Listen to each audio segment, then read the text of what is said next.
All right, so we're going to dive into this thing that's being called a Thursday afternoon massacre at the Justice Department.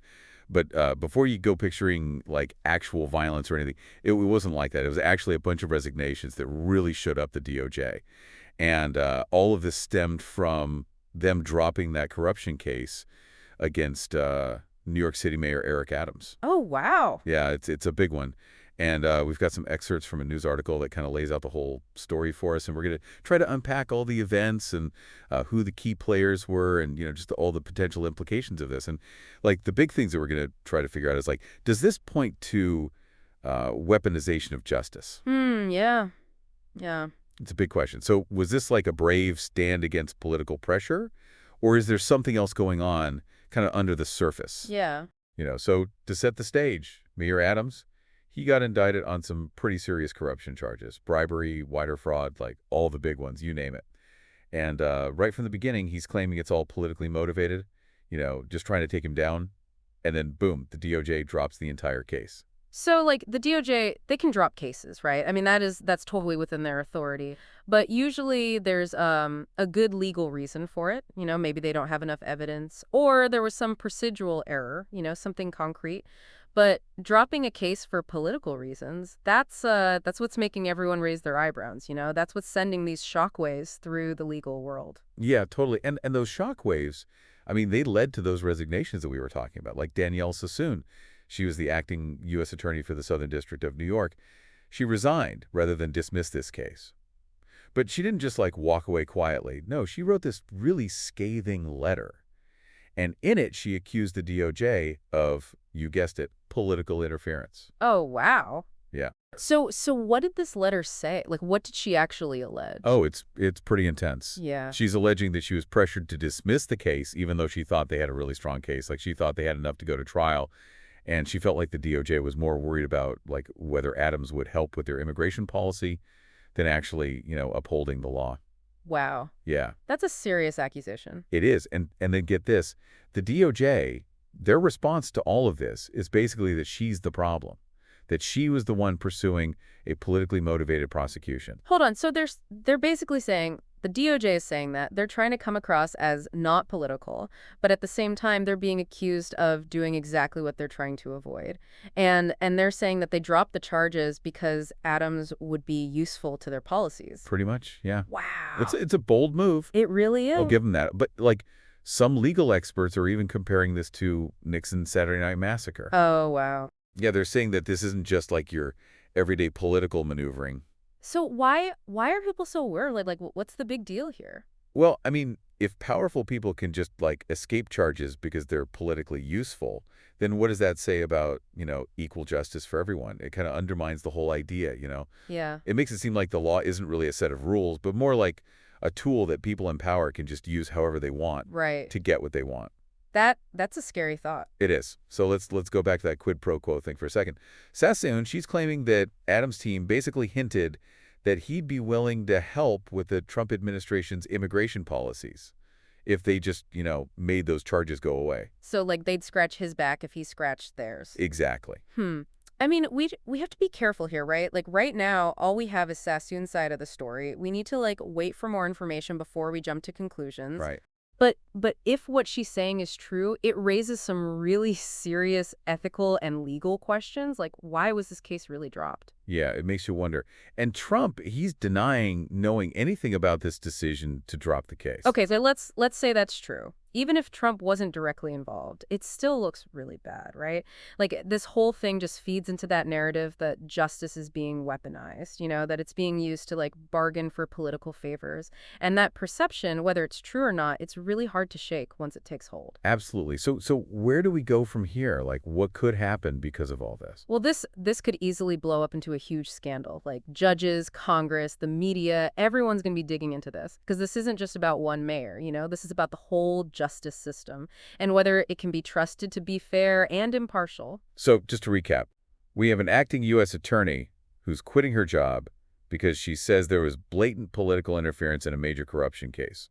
And not just any interference. We're talking about the Justice Department, which is supposed to be impartial and above all this political maneuvering. Right. And it gets even more complicated. Sassoon, in her letter, She specifically says that Adams' team seemed to think that because he's the mayor and because he could help with Trump's immigration policies, he should somehow be protected from prosecution. So, like, they thought his position and his usefulness would shield him from the law? Yeah, pretty much. That's a chilling thought. I mean, if that's true, where does it end? Can anyone with enough power or influence just avoid facing consequences? It really makes you think. And all this is happening while Trump is saying he wants to de-weaponize the DOJ.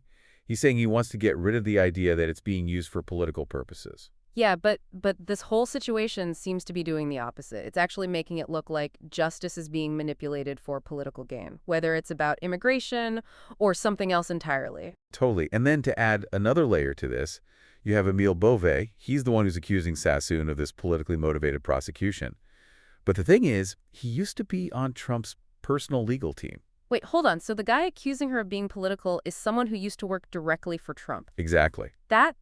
I mean, talk about appearances. Right. It just doesn't look good. It makes it seem like there might be some personal loyalties influencing what should be a completely impartial investigation. And it's not just Sassoon who resigned. We also have Kevin Driscoll. He was the top career prosecutor in the public integrity section. Oh, wow. And John Killer, the acting head of the office, they both resigned too. And there are reports that maybe 3 more public integrity prosecutors quit that same day. So it's a mass exodus. Yeah, pretty much. And these are experienced prosecutors. They're not just going to walk away from their careers for no reason. It makes you wonder what they saw or heard that made them so uncomfortable. Right. It reminds me of that Saturday Night Massacre thing during Watergate. You know, when all those officials resigned rather than follow Nixon's order to fire the special prosecutor who was investigating him. Wow, yeah, that's a pretty serious comparison. It is. I mean, these kinds of historical parallels, they're definitely concerning. It suggests that maybe we're seeing a real breakdown in the norms and principles that are supposed to guide the Justice Department. So, for our listeners out there, why should you care about all this? Well, because this isn't just about one mayor or one political party. It's about the idea of fairness. It's about whether we can trust that our legal system treats everyone equally, no matter who they are or who they know. If those principles get eroded, if people start to believe that the law can be manipulated for political gain, then we all lose. It creates cynicism and distrust, and it weakens the very fabric of our democracy. And we also can't ignore the bigger picture here. We're living in a time where people are already really divided politically, and there are accusations of weaponized justice flying around everywhere. Right, it's almost like everyone's on edge, looking for any sign that the system is rigged against them. Exactly. And this case just adds fuel to that fire. It really does. It makes people question whether real change is even possible. And that's a dangerous place to be. It is. So this case, with all its twists and turns and accusations, it's not just about one guy or one political party. It's about the integrity of our justice system and what it means for all of us. It's a reminder that we can't take these principles for granted. We have to be vigilant. We have to hold our leaders accountable. And we have to demand a justice system that is truly fair and impartial. Exactly. And as more information comes out about this case, you, our listeners, you'll be able to decide for yourselves what you think happened and what it means for the future of justice in America. We'll keep following this story closely and bring you any updates as they develop. But for now, let's switch gears a little bit and talk about another really important part of this whole thing. How is all this affecting public perception? How is this changing the way people see the Justice Department and the legal system as a whole? That's what we're going to explore in part 2 of this deep dive. So stay tuned.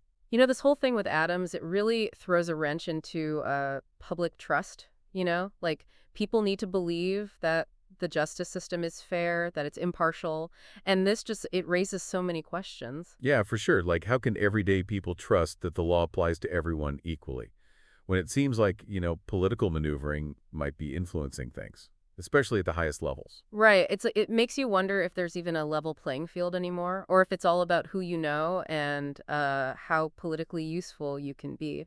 Yeah, it's a slippery slope, because if people lose faith in the system, then it's really hard to hold anyone accountable. It doesn't matter what party they belong to. Exactly. It just breeds more cynicism and distrust. And then everyone starts pointing fingers. Each side thinks the other is manipulating the system for their own benefit. And it makes it almost impossible to have a rational conversation about justice and accountability. In this case, with the resignations, the accusations of a quid pro quo, it just plays right into those anxieties. Oh, absolutely. It's like a textbook example of how not to handle a sensitive case like this, especially when you're already facing accusations of, weaponizing the DOJ. Right. And remember that memo that the DOJ put out, the one where they tried to explain why they dropped the charges against Adams? Yeah. They basically said that prosecuting him was hindering his ability to help with their immigration policies. It was pretty eyebrow-raising. It almost sounded like they were admitting that political calculations were part of the decision. And then you have Sassoon's letter. She claims that Adams's team basically offered to help with Trump's immigration crackdown if the case went away. So like a you scratch my back, I'll scratch yours kind of deal, Exactly. if that's true. It's incredibly damaging, not just for the people involved, but for the whole idea that the justice system is supposed to be fair. It makes it seem like justice is for sale, you know?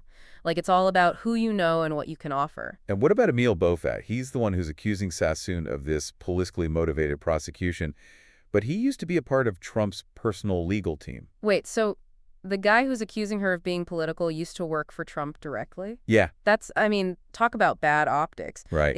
It makes you question whether there's some like personal loyalty going on instead of a truly impartial investigation. And remember, it wasn't just Sassoon who resigned. Kevin Driscoll, who was the top prosecutor in the public integrity section, he quit too. And John Keller, the acting head of the office, he resigned as well. And there are reports that at least 3 more public integrity prosecutors also quit that day. Wow, so it was like a mass exodus of people. Pretty much. And these are like seasoned prosecutors. They're not just going to walk away from their careers over nothing. It makes you wonder what they saw or heard that made them so uneasy. It reminds me of that whole Saturday Night Massacre thing during Watergate.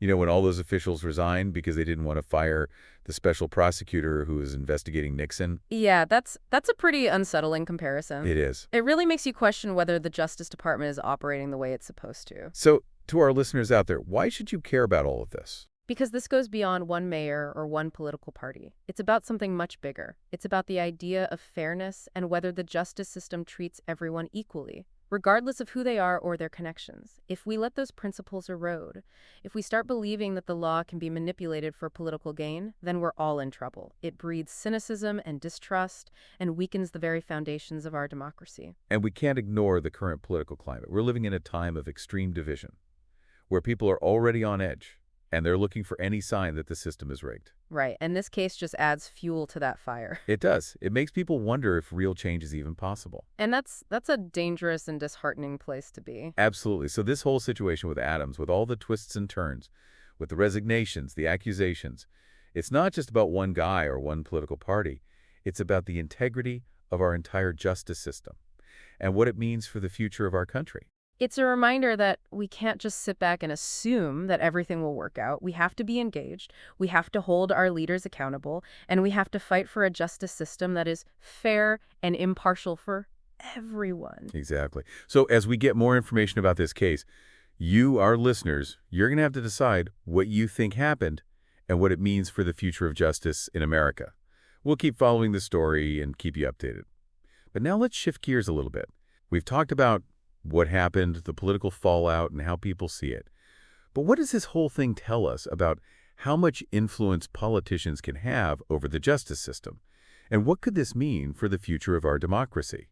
We'll dig into that in part 3 of our deep dive. So this whole Adams situation, it brings like this like tension, right? At the heart of our government. Oh, yeah. Like you have the executive branch, the president and the Justice Department. They have all this power over law enforcement. And then on the other side, you've got this idea of an independent judiciary, where judges are supposed to be like totally impartial, right? They're supposed to interpret the law without any political pressure. Yeah, that's how it's supposed to work. But what happens when those two ideas clash? What happens when it seems like the executive branch is trying to, like, I don't know, influence or even manipulate the justice system just to get what they want politically? That's the big question this whole case raises, right? It's a question that goes all the way back to the beginning of our country. Yeah. I mean, the founding fathers, they knew that abuse of power was a real danger. That's why they created that whole system of checks and balances to make sure that no one branch could become too powerful. Right. But those safeguards, I mean, they're not always enough, are they? No, definitely not. I mean, history has shown us that. This Adams case, it's a good example of that. It shows us that there's always a chance of political interference in the justice system. It's like this constant pressure, always testing the limits of our system. So what can we do to protect against that? How can we make sure that justice is really blind like it's supposed to be? Well, one thing we can do is try to make the judiciary more independent. That means making sure that judges are appointed based on their qualifications, their experience, their integrity, not their political connections. So, like, we need judges who will follow the Constitution and make decisions based on the law, no matter who's trying to pressure them. Exactly. And it also means protecting judges from, undue influence, from other parts of the government. So they don't feel like they'll be punished for making a tough decision. Right, because if a judge is worried about their job or their safety because of a ruling, then how can we expect them to be truly impartial? Good point.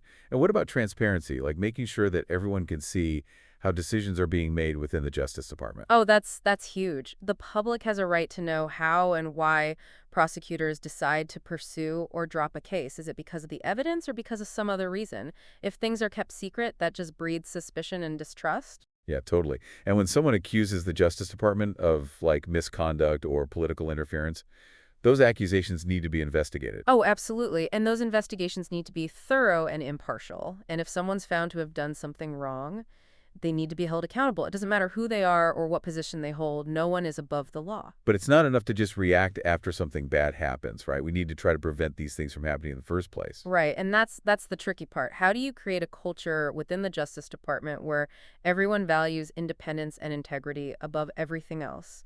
How do you build a system that's strong enough to resist outside pressure? Yeah, that's a big challenge. It is, but one thing that can help is appointing leaders who are truly committed to those principles. People who will put fairness and the rule of law first, even when it's difficult or unpopular. People who will stand up to political pressure. Exactly, even pressure from their own side. We need leaders who understand that they answer to the Constitution and the rule of law, not to any political party or agenda. And we need citizens who are informed and engaged, right? People who are willing to speak out against injustice and hold their leaders accountable and demand a justice system that's truly fair for everyone. Absolutely. Because in the end, the strength of our democracy depends on the people. We can't just be passive. We have to be active participants in protecting our values and our institutions. That's a good point. So as we wrap up this deep dive, I'm feeling a little conflicted, you know. On the one hand, I'm worried. This whole case has shown us that our justice system is vulnerable and that people in power can abuse their positions. I get that. But I'm also hopeful because this case has started an important conversation, a conversation about how to protect our democracy and make sure that justice is served. I think that's what the deep dive is all about, right? Giving our listeners the information they need to be informed citizens so they can participate in these crucial conversations. Exactly. So to everyone listening out there, keep asking questions, keep searching for the truth, and keep holding those in power accountable. Thanks for joining us on this deep dive, and we'll see you next time.